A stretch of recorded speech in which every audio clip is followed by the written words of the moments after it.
Hey everybody, it's GauntletX and welcome back to the Wilds of Eldraine streamer event. Today I'm going to be playing another premiere draft of the brand new Wilds of Eldraine format, so thank you very much to Wizards of the Coast for providing me with this early access account. If you're interested in playing the set yourself, it's going to go live on Arena tomorrow, so it is just around the corner. But without further ado, let's hop into today's draft. Alright, here we are for pack 1, pick 1 with several fantastic options. Utopia Sprawl's a great mana ramp card. As long as we have a lot of forests in the deck, this is like a better Llanowar Elves. For 1 mana, it's going to immediately get us ready to ramp into 3 drops on turn 2, 4 drops on turn 3, and so on. Can also fix our mana by choosing whatever color we want when we play it. So Utopia Sprawl is pretty tempting.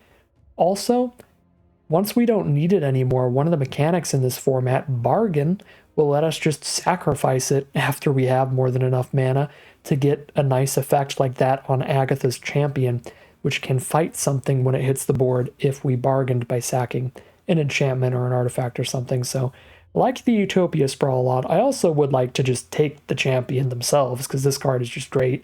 5 mana 4/4 trample that fights something when it hits the board is insane. You just need to have some ways to enable Bargain. Troyan's also great, super sick mana ramp card. I'm going to take the Agatha's Champion, I think. I'm going to take that big 4/4 that just hits the board and fights off a smaller creature if we have the Bargain enablers. Again, we need some artifacts, enchantments, or tokens to use Bargain, but there are a lot of specifically enchantments and tokens in this set. A little bit less artifacts, but there's still plenty of those like treasure tokens and stuff you can get from cards like Collector's Vault. Pack 1, pick 2. I feel like Lord Skitter's Blessing is pretty great. 2 mana, you get a Wicked roll onto something no matter what. So it's like a 2 mana aura, gives something +1/+1, and when the aura dies, each opponent loses a life. And as long as you've got something on the board that's enchanted, you get to draw an additional card each turn. You do lose a life to do so, but I think that's pretty great card draw. We could also just take Candy Grapple for excellent cheap removal, but I think it's probably one of the black spells.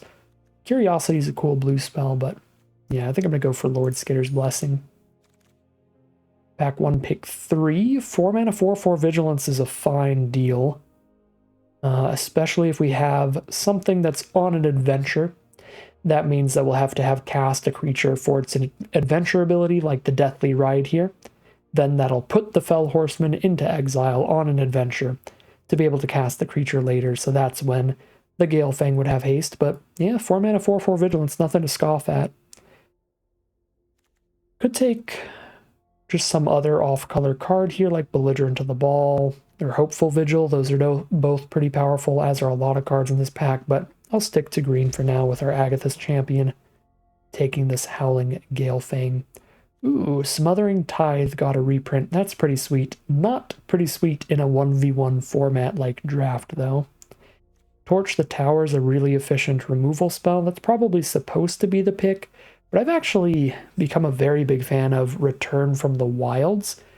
This is really, really good at ramping into something like Agatha's Champion. Any 5 drops with Bargain, because then on turn 3, you play this, get land number 4, turn 5, you play land number 5, play your 5-drop, and sacrifice the human or the food that you made with this to trigger the Bargain ability. So I think Return from the Wilds has actually been a really big overperformer for me, and I'm very into it for this kind of green ramp deck. Speaking of green overperformers, I haven't cast a lot of Red Tooth Genealogists yet, but I've played against a lot of them, and 3 mana 2/3, put a +1/+1 counter on another creature you control. It's pretty good, and that is basically what this is. It's just a little more synergistic to the set, where it puts a +1/+1 aura on a creature instead of a +1/+1 counter. So take the Genealogist, unless this blue rare is like really good, but it's just way too many words. Exile X creatures. They can play it as long as they're exiled. When non-tokens enter the battlefield, if they entered from exile, you draw a card. That's really weird. It's a lot of mana. I don't want to have to think about all that. I'm just going to stick to green for now. And here we go. Excellent, excellent 5-drop to ramp into. This gives us our 2-card combo again with that Return from the Wilds. Turn 3 Return from the Wilds. Turn 4 Hamlet Glutton is an insane curve. and they just lead right into each other. It's super sweet. So I'm going to take Hamlet Glutton here, even though there's like a great aggro dork with Embereth Veteran, great card for the blue-white tap deck with Ice Rot Sentry, great card for the black-red Rats deck with Voracious Vermin. I'm just going to keep taking good green ramp dork cards. And now we've got the excellent green Snakeskin Veil style hexproof trick of the set, which is Royal Treatment. Protect your creature from removal and give it +1/+1 to maybe win a combat as well. And the +1/+1 is permanent, it is a roll. So that's pretty sweet. Now we have a Beanstalk Worm here, which we can use the plant beans if we have nothing else to do at 2 mana, just to play an additional land for the turn and ramp up a bit. It's also Season of Growth, which is pretty great with any... not with our rolls, because we're not casting those. But if we're casting a combat trick like a Royal Treatment or something, or casting an aura, it works. But if we're creating an aura on something, it doesn't actually work. So I think Season of Growth is actually kind of awkward in the set. I'd rather just take Beanstalk Worm. If Season of Growth worked when auras were put on your cards, even if they weren't technically targeting them, that would be beautiful, but it doesn't work like that. Pick 9 Utopia Sprawl is kind of just perfect. We're playing the big green ramp deck, just big green dummies, and 1 mana ramp is beautiful for that kind of archetype. We might even just be able to go full mono green again. I've got 1 non-green card right now. We just keep cutting green for now and then really focus up on it. This could be phenomenal. Utopia Sprawl also very good with the bargain cards. This will let me play my Hamlet Glutton early, and then I just sack the Sprawl to put it on the stack. This is looking sweet. I feel like my favorite archetype is going to end up just being big green dummies. Close to mono green as possible. And I'm just going full mono green right now. Best card left here, I think, is the Savior. And we'll just take another white spell and have green-white as the backup, I guess. Now a Scarecrow Guide. We open up Bitter Blossom. Pretty good card for the Fairies archetype, probably, but costs a lot of life over time. Probably pretty good for any black deck, really. So I could do it in green-black, but there's also Up the Beanstalk for mono-green. Actually, Curse of the Werefox is probably what I should take first if I'm sticking to mono-green, because mono-green is not going to have a lot of removal, and I really need to grab it when I see it. So I feel like I take Curse of the Werefox here and roll from there. Bitter Blossom, definitely an option if you like playing 2-color decks. That is definitely what you're supposed to do in this format. But this is probably going to be my last draft of the early access event, so we're going to end it with a bang and keep doing my silly nonsense while I still can. While there's no risk of losing any gems or anything of my own.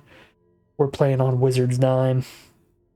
Act 2, pick 2. Maybe we do start going towards green-white here, because that's a green-white rare that looks pretty decent. It's got a little sorcery speed buff, and then it buffs all our creature tokens. We don't actually have like any creature tokens in green right now, though, so we'd have to find a bunch of token producers. Yeah, not the craziest rare ever, actually. Yeah, I think the Ferocious Werefox is a super reasonable card. It's a combat trick and a 4/3 trample on one thing. We'll take that. Green-black definitely was, I think, the correct place to be competitively. Just take that Bitter Blossom, take the Candy Grapple now. Keep using the Lord Skitter's Blessing, but stick to our mono-green here. Get another Genealogist. There's the green-black dual land too now? This is kind of ridiculous. When it comes to green-black stuff, I'm just going to full cut. I'm committed now. Full cut the mono-green. Any other green drafters at the table will receive nothing. I have made my bed and I will lie in it. Another Werefox seems fine. Are there any good off-color cards this pack? Sprite's okay. Well, there's another green-white card. 3 mana 2/2 draw a card is actually a pretty good deal, right? And the Princess Takes Flight's really good if you can bargain it away, if you can sacrifice it before it gives your opponent their creature back. So maybe Woodland Acolyte, keep the white game plan. I love that, like, I'm not taking black cards because I'm like, nah, we're off that, we're going towards mono green, but I keep speculating towards white still. Just play a different 2-color pair. Nah. Mono green. We're doing it. Beanstalk Worm number 2. Pick 6 now. We cannot take a green card. We also can't really take much of anything. This pack looks pretty bad.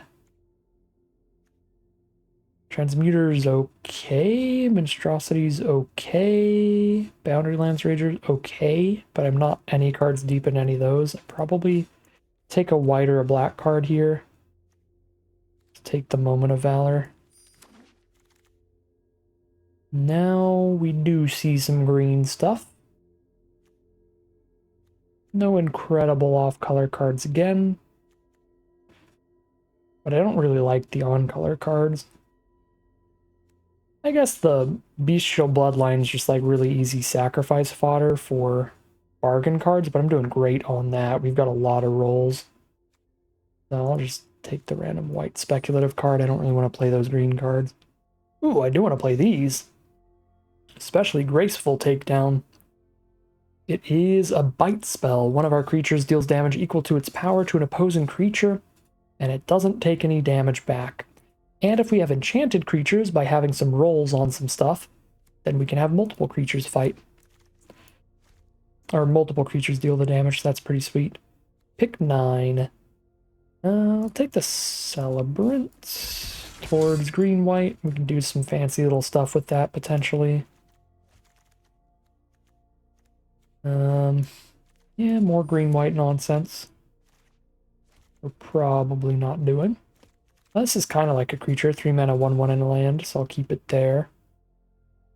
I don't think I have enough food tokens to use this as ramp, but yeah, no, we'll take Besotted Knight.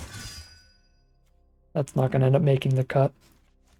This deck looks pretty cool. I don't know if we're going to get enough playables to go full mono green, because there are some cards that I'm passing on just because even mono green, I'm just not going to do it. So we've got the white backup plan. We have solid white playables if I don't get 23 non-land green cards.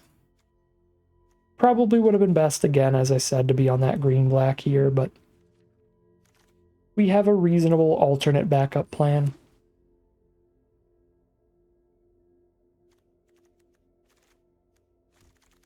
Best card possible to find for this deck would be the 2 mana 1/3s that tap for a green. Those would be the best possible additions right now, because we need more cheap cards and more ramp, and those are both. We did not open up any of those, which is awkward. There's a Scavenger, which is fine, but I honestly think I'd rather just take the green-white gold card towards that.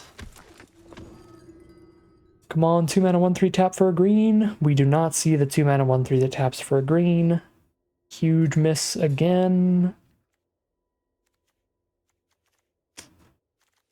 No 2-drops at all, really, in green. We can take another Royal Treatment as a solid trick, or I can just give up on mono green and take a 2 mana white card to have a better curve. I'm going to take the combat trick. Ooh. 3 mana 3/4? Mono green, no curve, the deck. Let's go. 3 mana 3/4 with bonus text. Let's do it. The only green card is a Genealogist, which I already have 2 of. So we'll take the Acolyte again out of white. Nice draw card spell.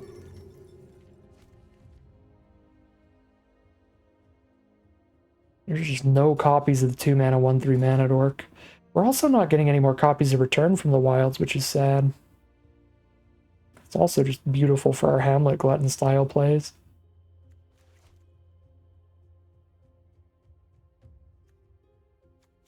Got 1 takedown, 1 curse. I could take another takedown, or The Hamlet Glutton? I think I'll take another Hamlet Glutton.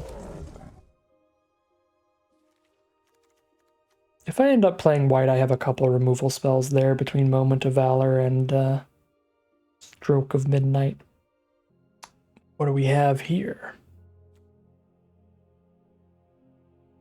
3 bowls of porridge does not look very good, but it's very fun flavorfully, and I still haven't tried it yet, so maybe it's better than it looks.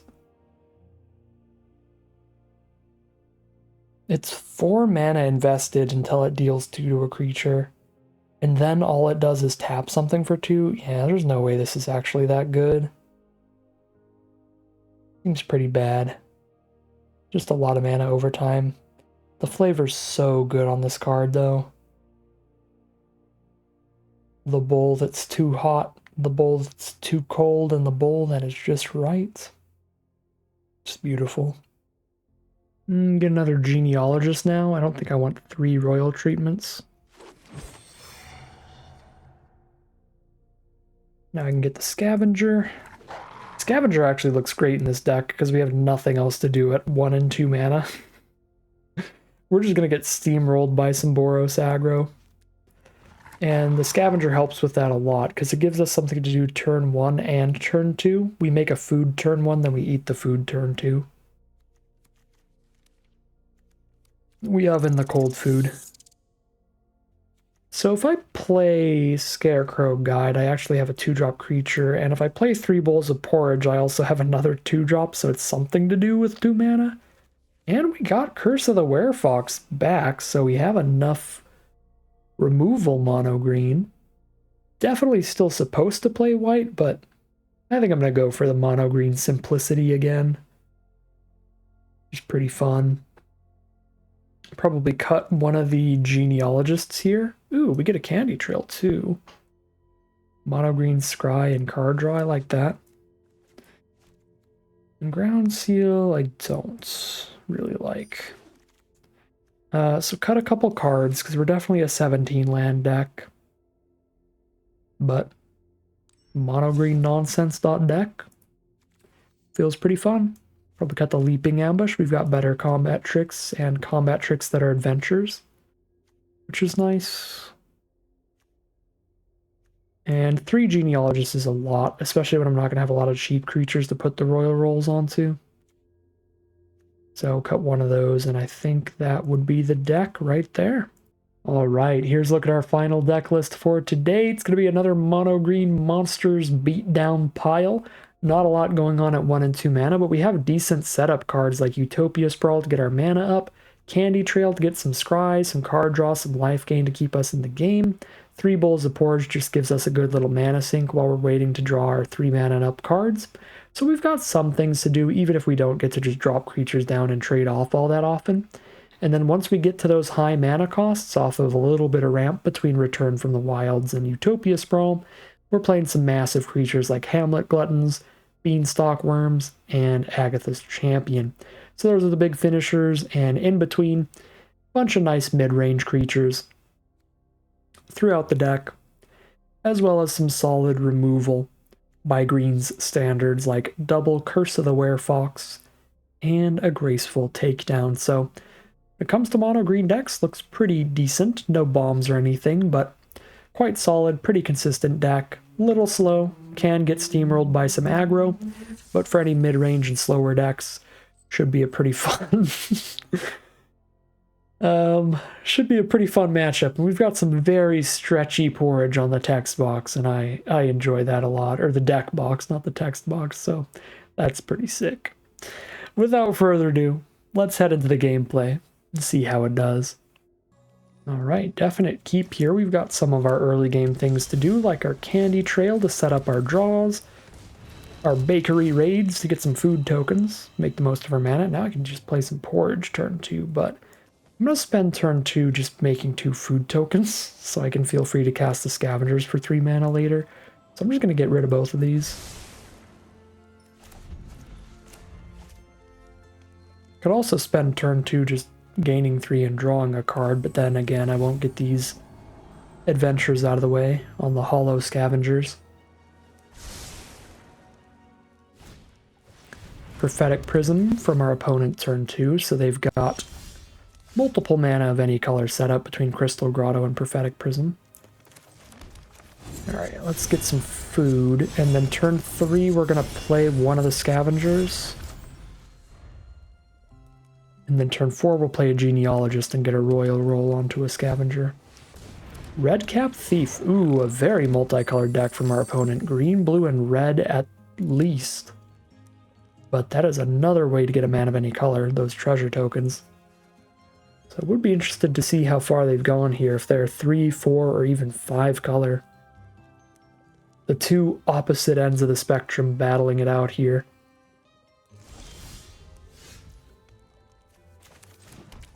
Alright, drop a Scavenger past the turn. Whenever we hit land 4, this Howling Galefang will be a 4-mana 4/4 Vigilance Haste, which is pretty sweet.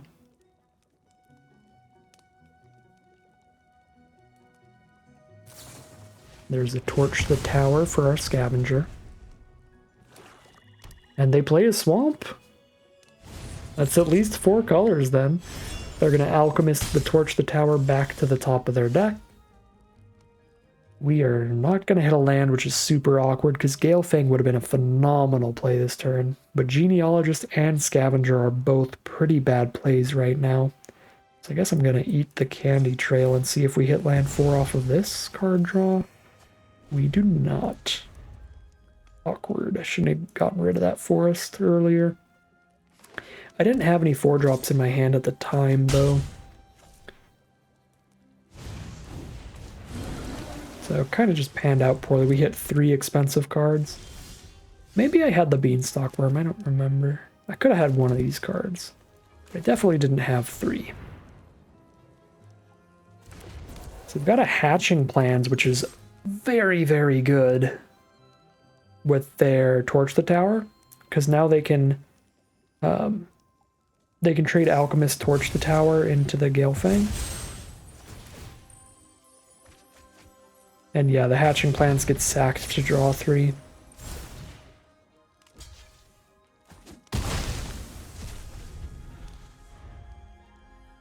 Hatching Plans is really good with bargain cards. There's Redcap Thief, and a Root Rider Fawn, just all the cards that add a mana of any color. Except Scarecrow Guide, we haven't seen them play a Scarecrow Guide.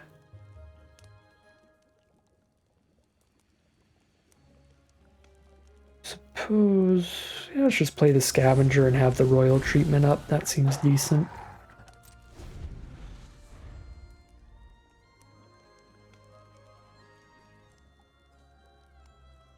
Can block and threaten to sack a food.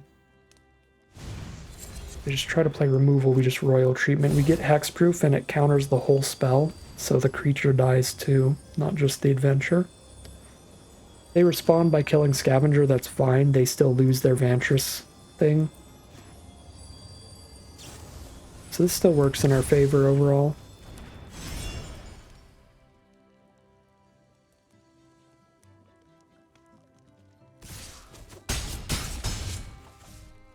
Down to 12, but we have 2 food tokens. And they only have 1 card left in their hand. Could still definitely turn this game around. There's land 5. That could be a big deal here. We just get to play a 5/4. See if they're out of removal now.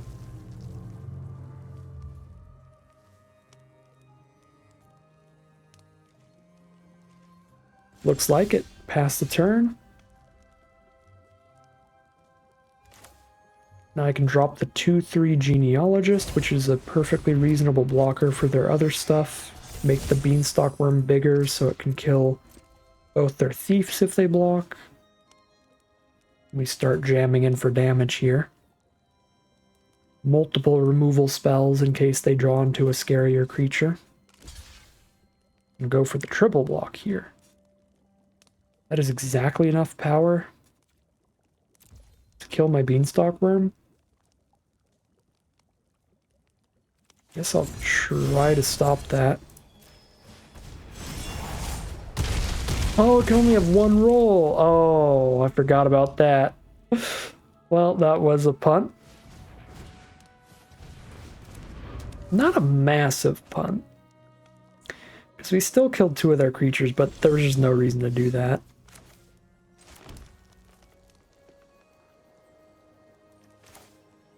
Yeah, not a massive punt in that we didn't really lose much, because I would have ended up just playing the Werefox here. But we could have just waited and then put a monster roll on the Genealogist instead and had a 3/4 trample.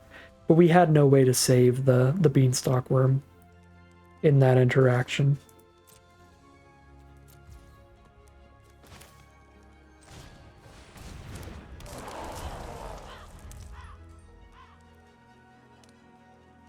Definitely more embarrassing than it was bad for us, I would say, overall.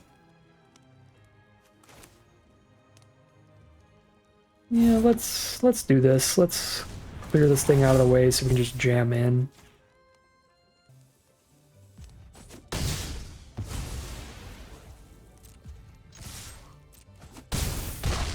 They're down to 11.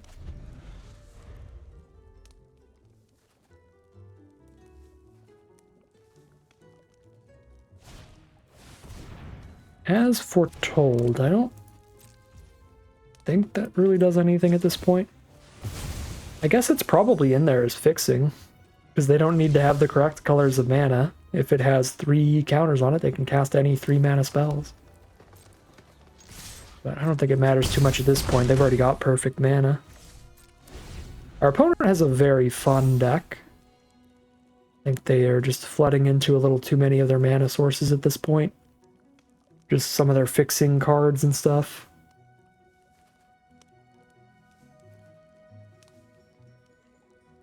None of their creatures. Yeah, there is the concession, and we are going to start this draft off 1-0. Here we are for game 2. We got the potential big ramp going on with that return from the wilds if we can find the big stuff to cast. Could be sweet. I could also just curve out with my 2 mana 2/1 into my 3 mana card that turns it into a 3/2. Would not be bad either.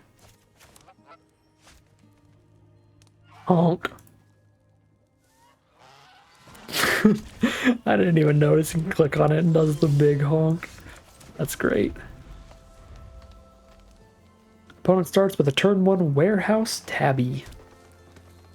So as their enchantments are dying, they are getting 1/1 rats.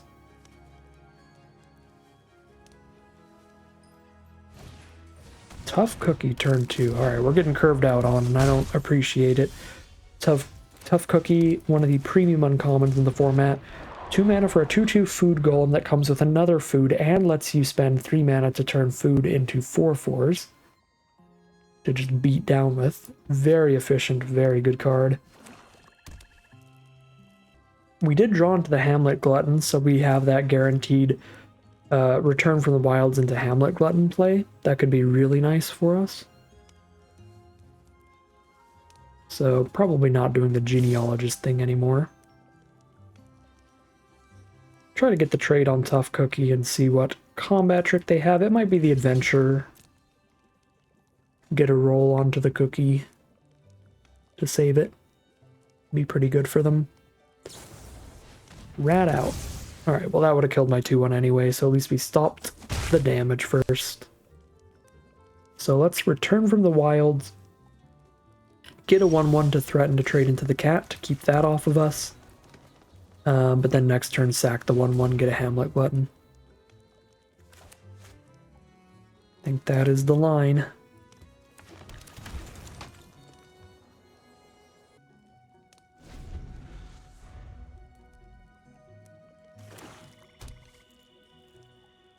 I would be very disappointed if they spent removal on our 1/1 token, but if they have a second copy of Rat Out, then it would definitely make sense for them to do that.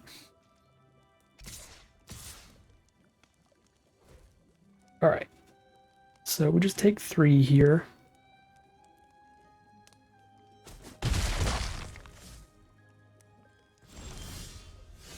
And they pass the turn with all that mana up. I don't like that at all. A 2/3 is already a really good blocker here, as is a 4/4. Suppose I'd rather drop a 4/4 and hold up a hexproof trick for it than drop the 5/5 with no way to protect it from instant speed removal. Because this feels like instant speed removal to me. Otherwise, they would have just hit us with a 4/4 food token, right?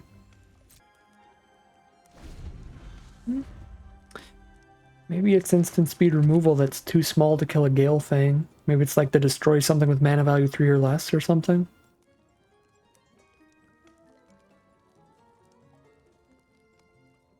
I guess we'll see, but for turn 4, they had to just go all the way back to their next turn without spending their mana.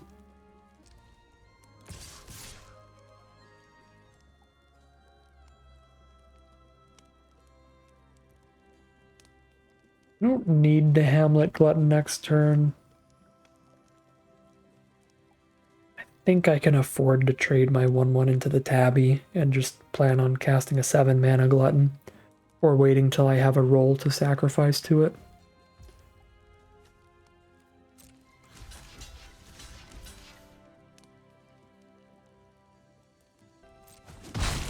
Looks pretty good for me on board. Destroy target creature that was dealt damage this turn. So hexproof stops that, so we're good.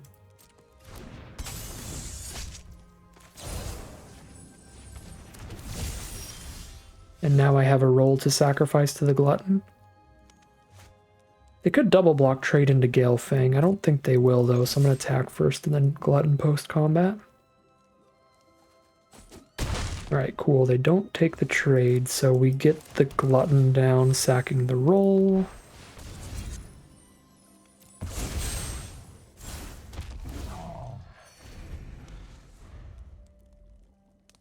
And then we can Genealogist somebody back up next turn. Tough Cookie's actually going to be kind of threatening on blocks with that potential 4/4. Ooh, but they just go Gingerbread Hunter. So I can just worry about on-board stuff. Double Genealogist? Well, that makes things simple. Gale Fang's a 5/5 that can trade into their 5/5. Glutton's a 7/7 that can trade into both blockers. Nice and simple. Perfectly reasonable attack here. Get the 2-for-1 on our really big dork or the 1-for-1 on the smaller one.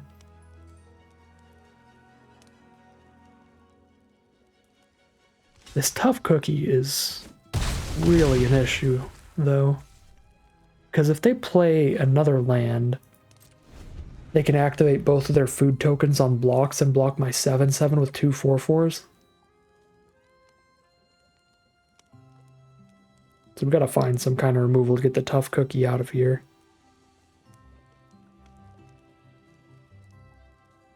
If they find removal before us, then they just kill the Glutton and we're falling behind.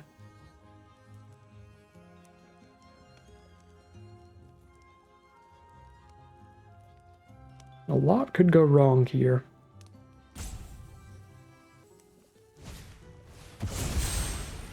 Troublemaker oof. Sack one of the food to get rid of the roll. To drop the Glutton down to a 6/6, but we killed a food, which is big. Draw another Glutton now?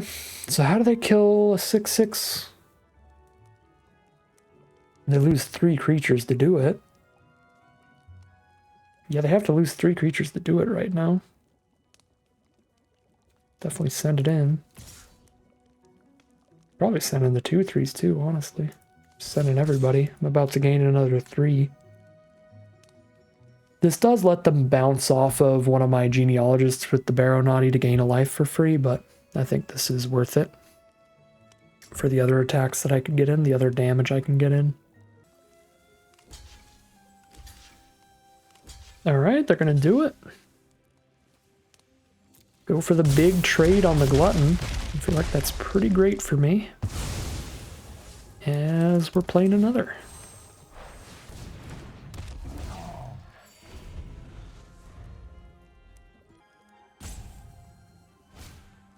Agatha's Champion that can fight off one of our Genealogists. pretty good, but they don't have enough power to kill the glutton. And they have to chump some of that damage here to not die, so they chump with the Borrow Naughty for sure. Borrow or Barrow? I hate words like that where you can literally look it up on Google, like how to pronounce Borrow or Barrow. Just B-A-R-R-O-W. And it's like, well, American pronunciation Barrow, English pronunciation Borrow. It's like, great, thank you. Appreciate that. Who's right, though? I guess you could just default to the Brits, because they were the first ones using the words. But I'm not saying aluminium. Can't make me do it. Aluminum.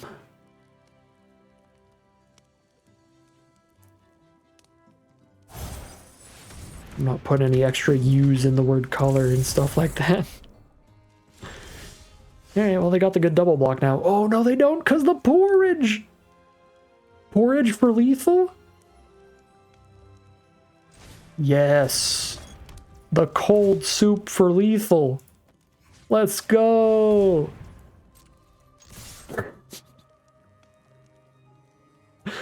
That's 4 damage to them no matter how they block. At least 4 damage to them, I should say. The 3 bowls of porridge top deck for lethal. Let's go. Turns out that card's actually incredible. Here we are for game 3. 2-0 so far. Which is surprising. Our curve is pretty horrible. As you can see, we don't really do anything till turn 3, but that's fine. Scavenger helps a lot. Make a food, eat a food, then play a 3-drop. Our opponent's on the play with turn 1 Rotisserie Elemental, an aggressive card draw dork, into turn 2 Minstrosity, a 3-1 for 2. So this might be the game where we do finally get punished for our hubris of just running like no 1 and 2 mana plays. Well, they didn't do anything turn 3 yet, but they'll probably like cast a removal spell. In response to my scavenger or something. Is bad for me. I could... You know what? This actually seems pretty reasonable. Let's get a 1-1 human and a forest, and now if they don't use a removal on my human token, I can just trade it into their 3-1. And this will make sure I have 5 mana next turn, so I can drop a 4-4 and hold up the hexproof trick for it. Plus the 4-4 will be haste. Alright, they use removal on a 1-1. Pretty alright. Obviously not, like, great for me.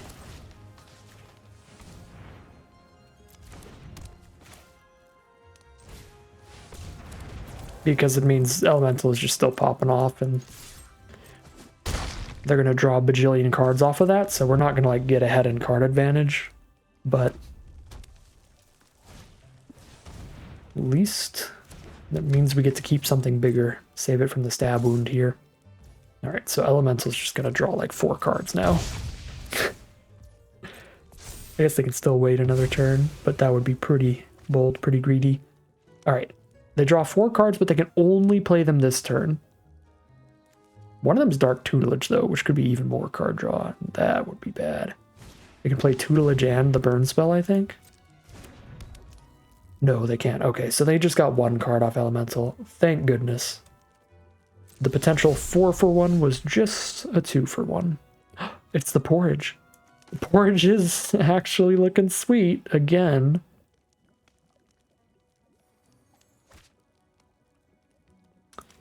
So I play the porridge, and just the threat of activation keeps them from blocking Galefang now.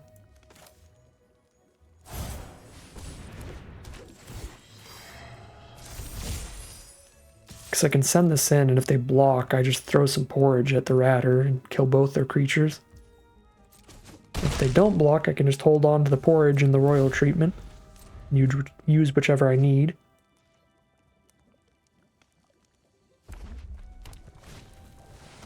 Totentom's the Swarm Piper. When their creatures die, they get rats.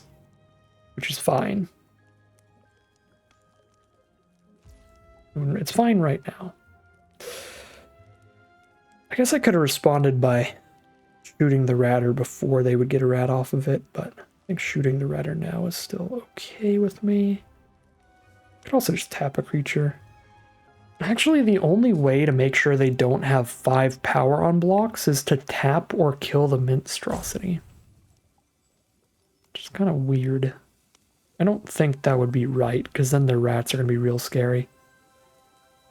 Actually, no, Totentans and Ratter are redundant. I already just don't block the rats at this point, because they can just give them Death Touch. So the fact that they get +2/+0 when I try to block them doesn't really change that at all. Yeah, I guess we do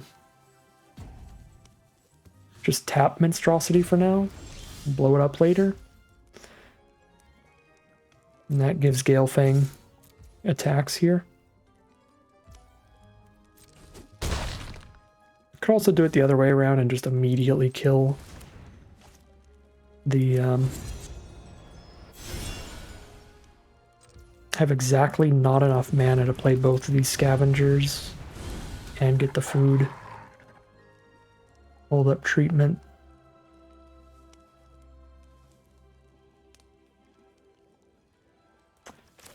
I'm just going to play these scavengers and not get the food. It's going to look real suspicious, but I feel like it's the best play. Oh, they might just tutelage to death. Oh my god, tutelage put them to 1? They can't not do this? Oh my god, I didn't even realize that. Dark tutelage is not a May ability. So I didn't even need to think half that hard. Once I started getting some vigilant attacks in, that tutelage was going to kill them real quick. Alright. Well, that works. I guess we are 3-0 now. 3 bowls of porridge coming in hot yet again. Here we are now on the play for game 4. If I draw a couple more lands, this could be a really good hand with the potential plant beans to play an additional land. Could get real explosive here. I top deck some lands from this point on.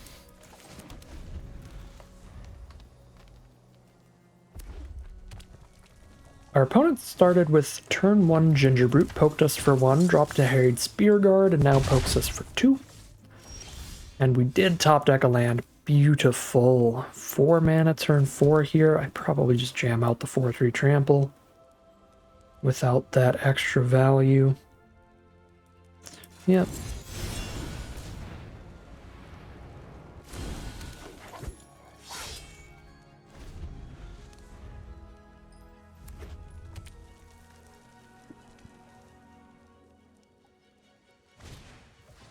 Another Gingerbrute? Gonna be a lot of little unblockable Gingerbrutes. It's annoying. We can try to outrace them just playing beef. Yeah, that's beef right there. That's land 5. Boom. 5/4 reach now. Mono red versus mono green? I wonder if they are the full mono red or just stuck off of their second color. Unlike initial Eldraine, I don't think you're supposed to draft monocolor in this format. There are quite a few multicolored cards. No hybrid mana costs and stuff. So they are black-red. They have found their second color. Which can't be good for us. Would have been super nice if they were just stuck off of one of their colors all game. Alright, still spending some mana on Gingerbrutes. This time just 1. Hold the other 3 mana up. Yeah, just hold the mana up. I don't like that, because now they can respond to any of my removal with an instant here. I don't even want to use my removal anyway. So let's just play a Genealogist. Make both of these 5/4s, I think.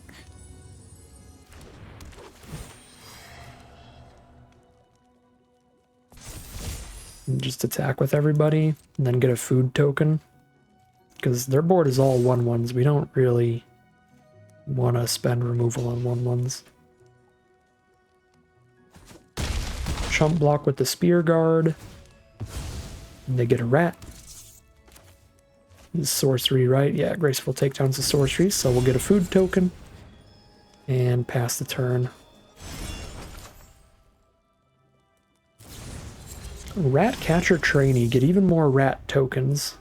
Try to go wide enough to maybe give the board +2/+0 with something.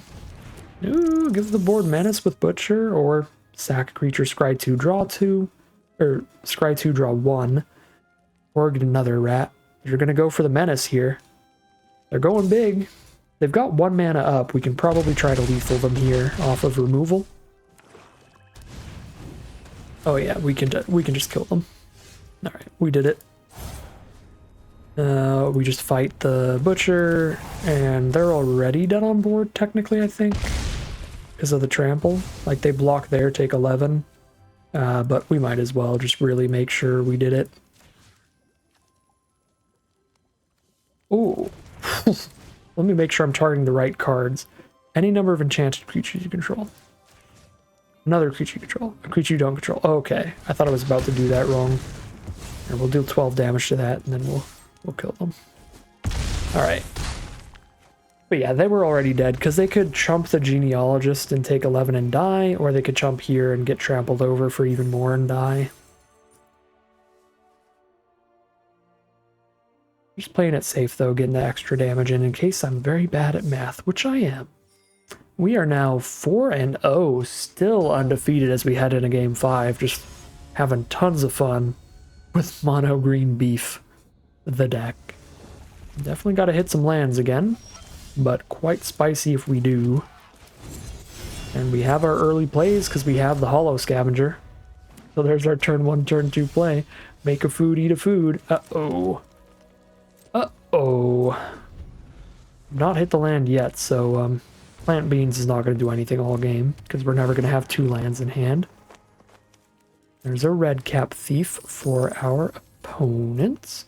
I think I'm going to need the breathing room here, so let's get the life from the food token. We do get to the 3 mana to drop the 3/2.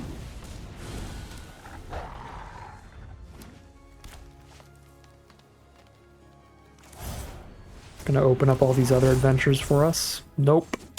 Not if they kill my 3/2, it's not.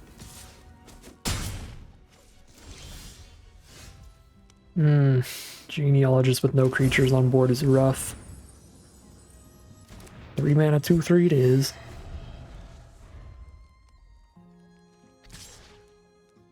Still gotta play it here to get all of our other role producers to be active.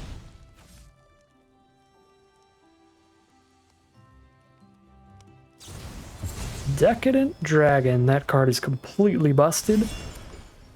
It's got a draw 2 adventure on it, and then it's a 4/4 flyer that makes a treasure every single turn.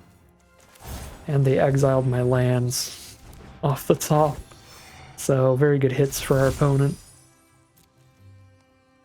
Gonna hold the Genealogist back to block the Red Cap Thief.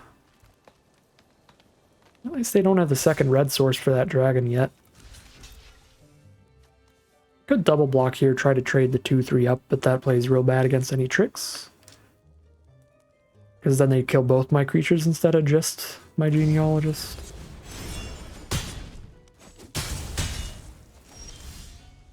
Yeah, that played better than the double block would have.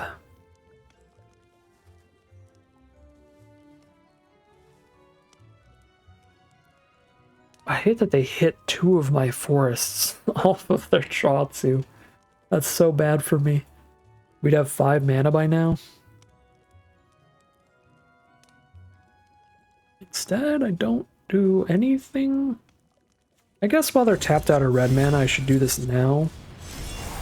Because if I wait till I have red mana up and they have an instant speed burn spell, if they instant speed burn my Genealogist away when I'm trying to put a token on it, they'll counter the Werefox too, and the Werefox goes into the graveyard. So we'll do that at sorcery speed to guarantee that I don't lose my Werefox. Now we've got the 4 mana. With Werefox on an adventure, we can get some free damage in here, which I think is worth it. They are not going to trade with the Headhunter. Cool. Jam them down to 16. There's a Ruby. That's the next red source they need for the dragon. So we'll probably try to kill Ruby with our removal. Our Curse of the Werefox.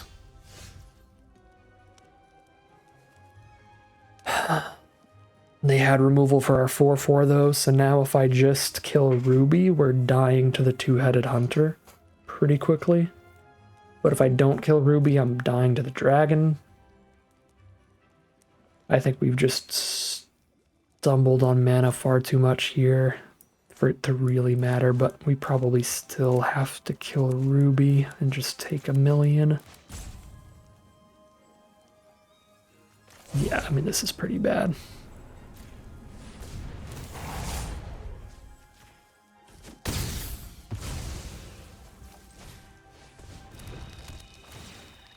They ripped our lands from us, which is so rude. Actually, I don't know if this is good enough, but I can play the Sentinel if they don't hit the red source here and get rid of the Decadent Dragon. It can get rid of the Adventure. Put it on the bottom of their library. Oh! Well, it's certainly not good enough because that's just dead. That's quite a finisher. X mana, I win, basically. That's a real good bomb. Because even if it doesn't just fireball kill you in one turn, the odds of just making like 5 rats, killing somebody in 2 attacks is really high. Because they can't block all the rats, so many of them will be left over for the next attack, the next turn. That's the first time I've seen that rare. That's a really sweet one. Alright. Well, that was a rough game. They literally stole 2 of our lands from us that we really needed off the top of our deck. It was very sad. Here we are against Deathsea. Deathsea usually does some really spicy, really weird brews. Well, I think we hope this 2-lander works a lot better for us, because if we get to 3 mana, it's going to work great. We just need to hit 1 land, and there we go. Because now I can play Sentinel into Genealogist, and use a Werefox Adventure and everything.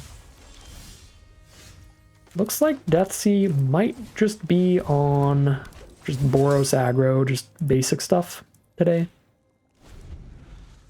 Should be a little sad. He usually has like just crazy brews. Like, he drafted almost exclusively 5-color during the Lord of the Rings. At least more 5-color than I saw anybody else draft. That is definitely factual. Okay. Genealogist puts the roll onto the Sentinel. And then we play an Agatha's Champion next turn, sacrificing the roll to kill the Belligerent of the ball.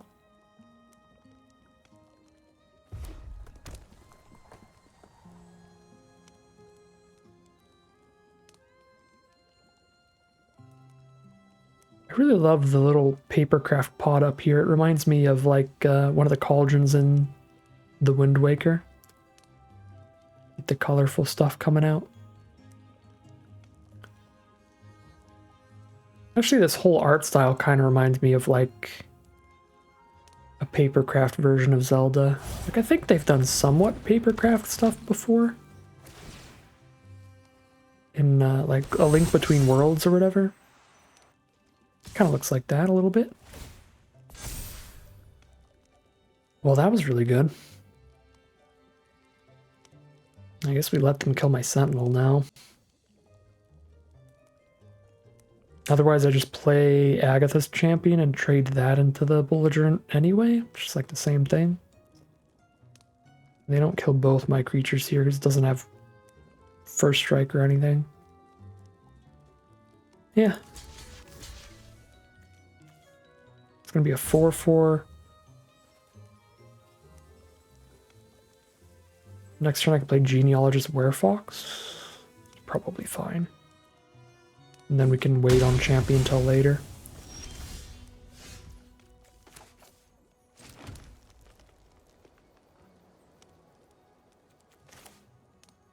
Yeah. We'll play Genealogist and hold up the 2-mana Ferocious Werefox combat trick for my other Genealogist.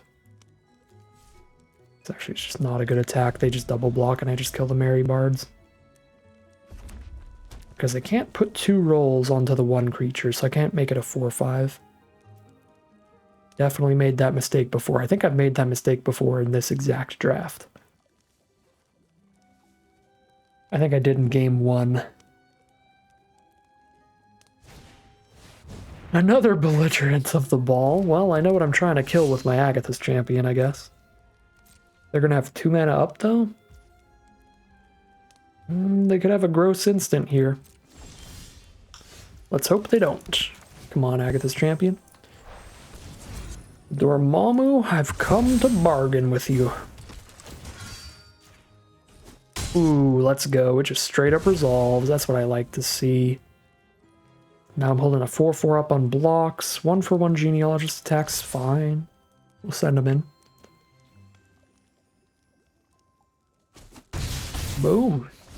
Deathsea is down to 16. We've got a pretty good hand here. My champion has been cooped up.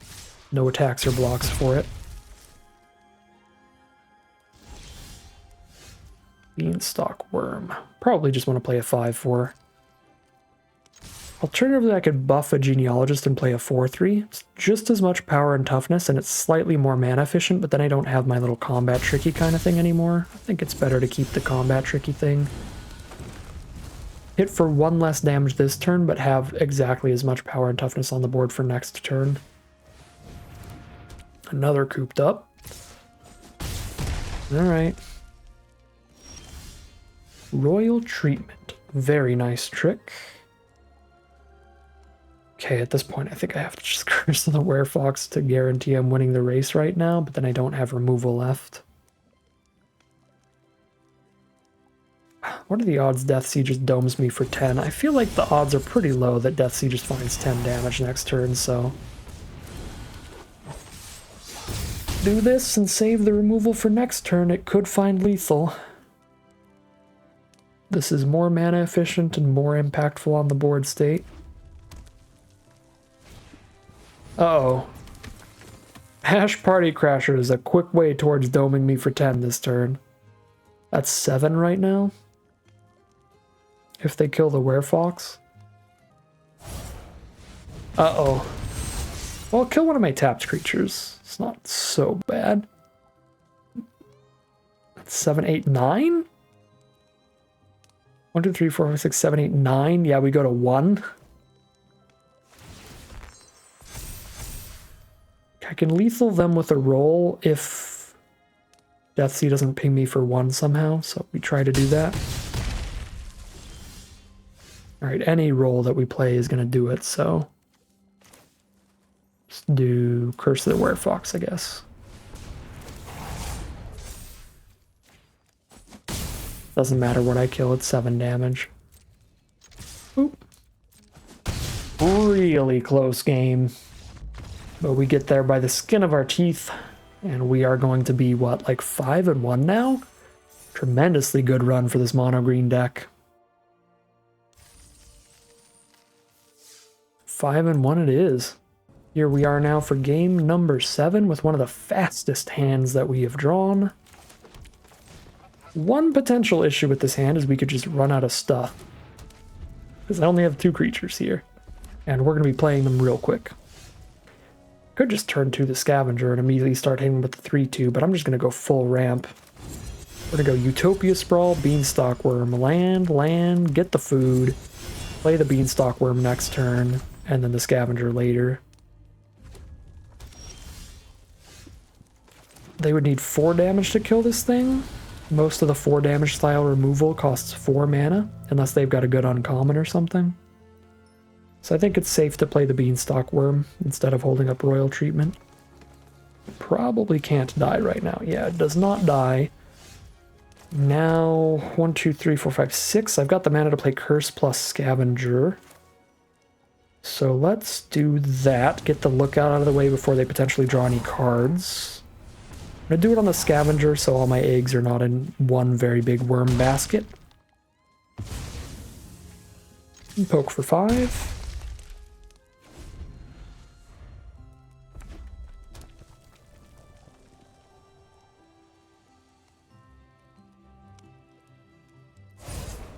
There's a cut in. There is the 4 damage burn spell. They kill the 5/4. We keep the scavenger and we top deck another 5/4. This is egregious. Here's another one. They have another cut in for me to counter, because that would be so spicy. Oh yeah, they do. Oh, this is gross. That's lethal. That's just straight up lethal. We just eat a food. Well, we let the scavenger eat a food. Boom! That is kind of what happens when you Utopia Sprawl and play an additional land and just ramp up like nobody's business on the play. Filthy stuff there. We are now 6-1. 1 win away from my very first 7-win run in Wilds of Eldraine. And the final boss is the Ham TV, Kyle Rose himself, another one of the more competitive drafters, professional player for a long time. Very, very good drafter. We're going to keep this hand. It's a bit slow, but it's got a bunch of great cards here. And now it's got Return from the Wilds to speed it up, which is excellent. I like both of these cards. So I'm going to keep them both, and I'm just going to eat Candy Trail next turn. We've already got enough lands to get that champion down on turn 4 after a Return from the Wilds, so we are definitely good keeping that on top. The 2 non-land spells here. That is. The Ham is on green, blue, and red, and is just going to make a gigantic Root Rider Fawn right now. Fair enough.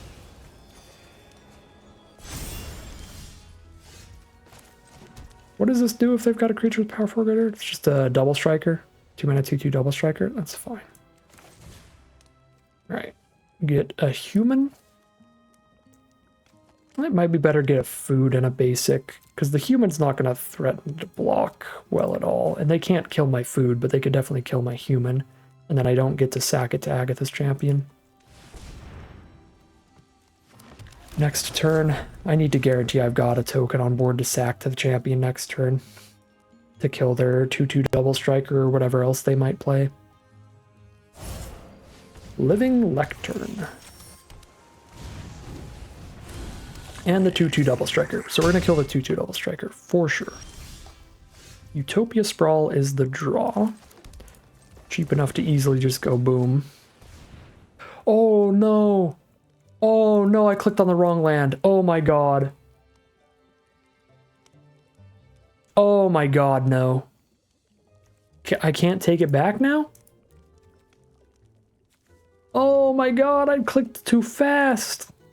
Oh, I hate digital magic. God dang it. Obviously, that's not what I meant to do.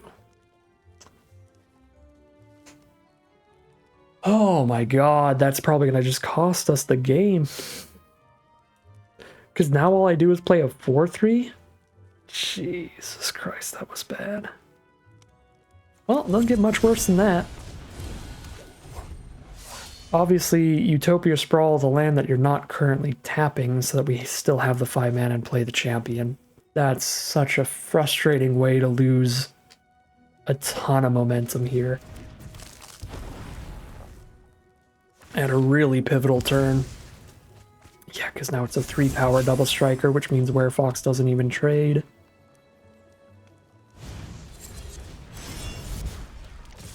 That's so frustrating. We would have been taking 5 instead of 11. I would say that's a very significant difference. Alright, well, I guess on the plus side, we get to hold royal treatment up now, which might matter.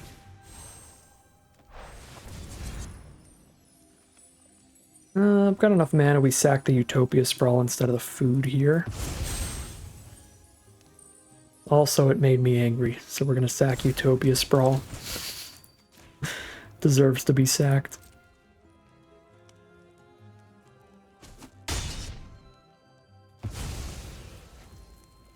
Takedown is not enough damage to kill the fawn, so we don't do that. Just hold up the food and the royal treatment. Is there any point in holding Werefox as a blocker? Could double block plus royal treatment. And that's 6 power against the 4/6. Yeah.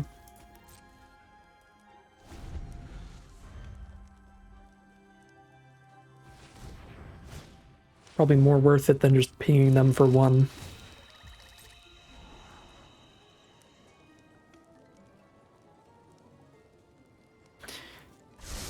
So if we played things out perfectly and didn't misclick, I'd be at 6 more life, but I'd have a 4/3 trample instead of a 4/4 trample, because they would have made the other one a 1/1.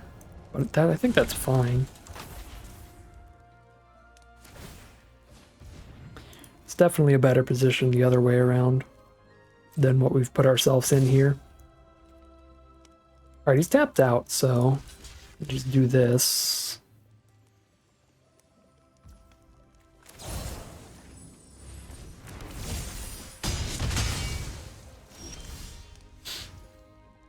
That is not a bad draw.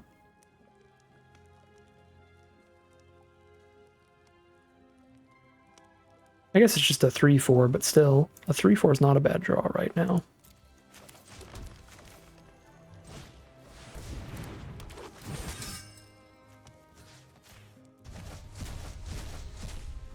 Got the takedown if I want to kill their 3/4.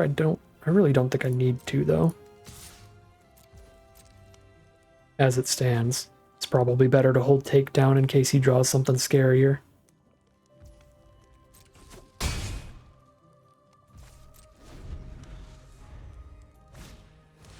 Hatching plans. If he's got any bargain cards, that's just straight up draw 3 for 2 mana, which is really good. And there's a bargain card. Well, that's not good. Ancestral Recall in the building. 1 more mana, it's 2 instead of 1, but still a ridiculously good deal.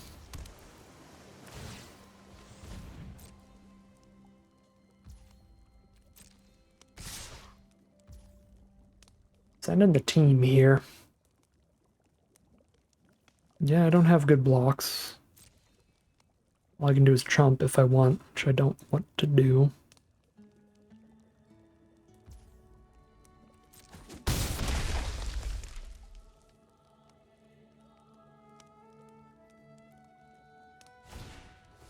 Sleep Cursed Fairy is the play. Well, we found our removal spell target. We kill the flyer. 4/4 Vigilance as well. How much ward does this have? Ward 2. To spend 4 mana to kill that, and then I don't have the mana for my 4/4 Vigilance. Annoying. Very annoying. He's got the mana to fully untap it next turn, so I can't afford to not kill it. Well.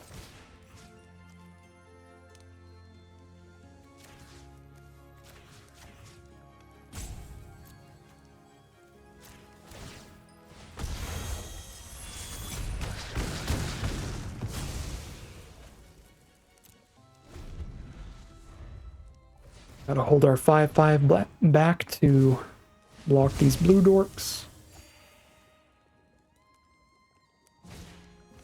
Slide a hand for some card selection.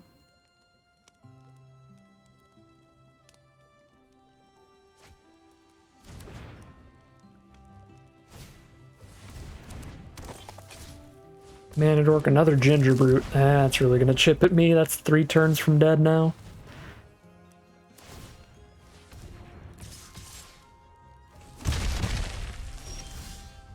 Another land.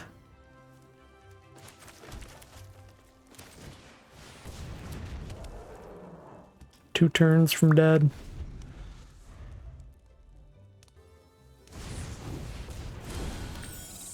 Yikes.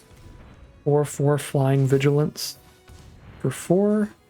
The better Sarah Angels is in the building. I'm already dead to the Ginger Boots though. And yeah, they're just gonna kill me. Alright. We would have had another turn. Actually, we wouldn't. I was gonna say, if I didn't misclick, we would have had another turn. But come to think of it, I would have had 6 more life. Yeah, I would have barely had another turn. Because then I would be at 8 life right now, and I'd take 6 on their next attack. So yeah, I would have had one more turn to draw into something. Looks like it probably didn't matter, but that was still very tilting, because obviously, mentally, that's not what I intended to do with my Utopia Sprawl. I just clicked too quickly. It happens. Still going to be a loss, probably regardless there. Somewhat close game, but don't quite stabilize against the evasive Gingerbrute style threats. So we are 6-2 heading into game number 9.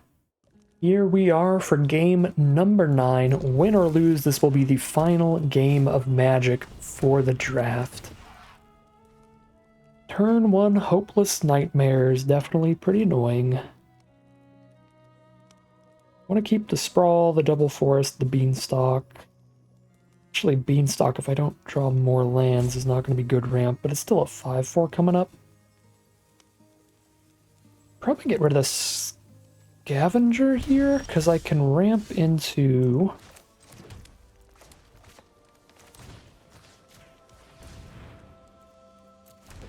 the Galefang with a Beanstalk Giant on an adventure to haste out a bunch of damage.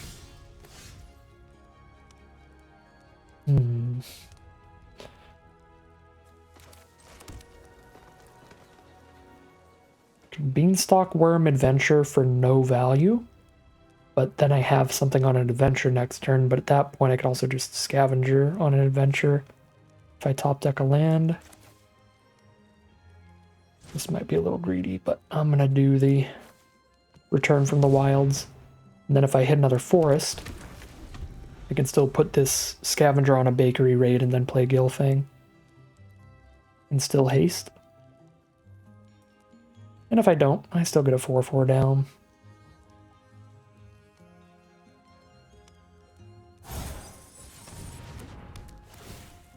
And this is the only way I guarantee that I have 4 mana next turn anyway.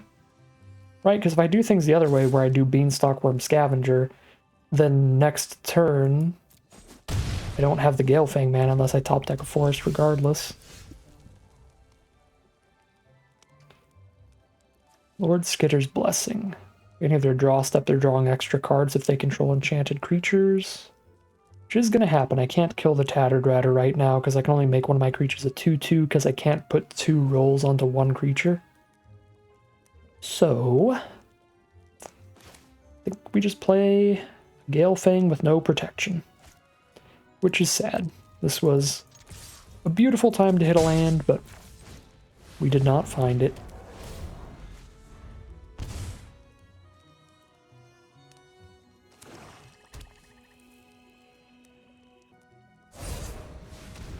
Yep, and we get tremendously punished for missing the land drop.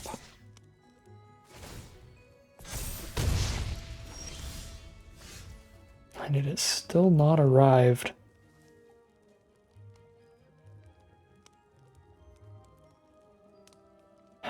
And now they're just going to keep things turning into a 2-for-1 now, and then a 3-for-1 next turn.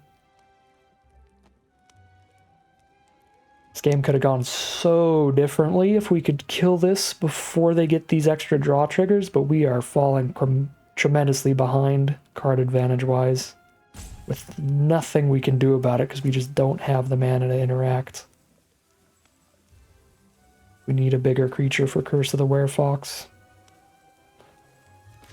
Going to be a very disappointing way to end it. These last 2 games have just been rough stuff. I don't have the mana to block and use the Porridge and Royal Treatment, which is the only way that I would kill the Tattered Ratter, because it's going to attack as a 4-4. I'm so salty right now. They're 1 removal spell away from just having drawn 0 cards off of the Skitter's Blessing because they've played 1 creature with an enchantment all game.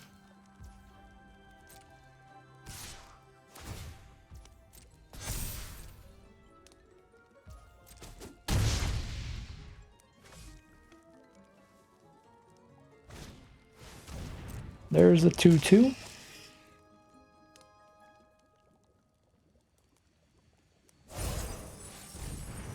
there's an aura on that too, and now even if I kill the first one, we're not getting there.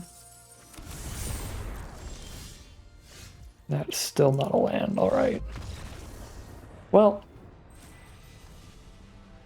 pretty rough draws mana-wise are just going to get us absolutely crushed under the weight of their card advantage that game. Disappointing way to end it these last couple games, but is what it is. Can't win them all, and we'll have to wait until the set fully comes out on Arena to get our first 7-win run, but at least we got to do some spicy stuff, some very fun stuff. Got some mono-colored brews out of the way while we're playing on Wizard's Dime, playing with their Monopoly bucks on these early access accounts. So that was pretty cool. Had a lot of fun with the different various decks we tried to draft, like the Treasure Pile and the Blind Mice Infinite Combo attempt, the other mono green deck. Just had a lot of fun with this format in general, and I'm definitely looking forward to drafting it. But that's going to end it for the early access streamer event drafts. Tomorrow's video is going to be my first, probably sealed events on my personal account, and then we'll be on to drafts of the new set, playing a lot more competitively because we're going to be grinding up that ranked ladder on my personal account, paying with my own gems and gold and all of that stuff. So we'll be all focused up drafting streamlined 2-color decks, the good stuff, drafting to the best of my ability instead of going for more goofy stuff and just trying out some weird things like we were doing during the early access event. So if you're interested in hopping into the format head first with some more competitive gameplay, some more tips and tricks, I will be definitely more informed on the format as time progresses, and I'll be trying to just do my best to learn things quickly and see what ends up playing out the best in the format.